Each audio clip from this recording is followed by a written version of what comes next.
In this video, I'm going to cover kind of using labels as part of your EIA reviews as a way to kind of prioritize, filter, or organize your kind of findings in terms of how you want to work on them. So if I click into a review, what you'll find, and this is the labels are unique to each review. So when you first come into, there'll be an option over here on the right that's kind of these little bookmark tags. So if I go to edit labels, you'll see there's different colors you can kind of use, but basically these are all reserved spots for different labels. So I can do something like this is our hot item.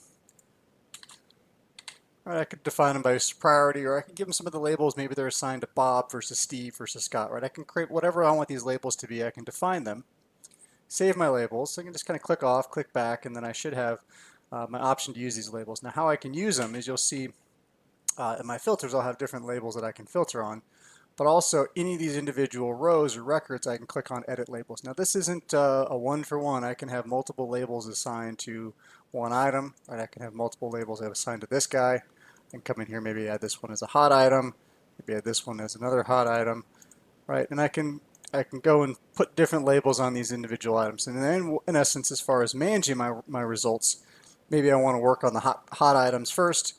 Right, I can use this as a filter to find my hot items, go through my individual items, remediate those particular findings, right, and then kind of move down my list, hot items, second priority, third priority. And again, this could also be used as a way for assignments or other kind of ways of tagging and organizing the work of the remediation activities. Now, if you don't want to use labels and you want these just kind of hidden and not as an option in there, there are capabilities under settings. So if I go to settings and I do a switch to our app, you will see an on-off switch related to labels. Right, so I can unclick this using labels for marking review items. I can save that. And then if I go back to that review,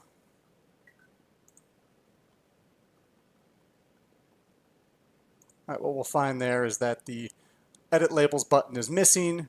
My filter for labels is missing. My individual ability to edit and set those labels on the individual items is missing. So in essence, it just turns off that feature functionality.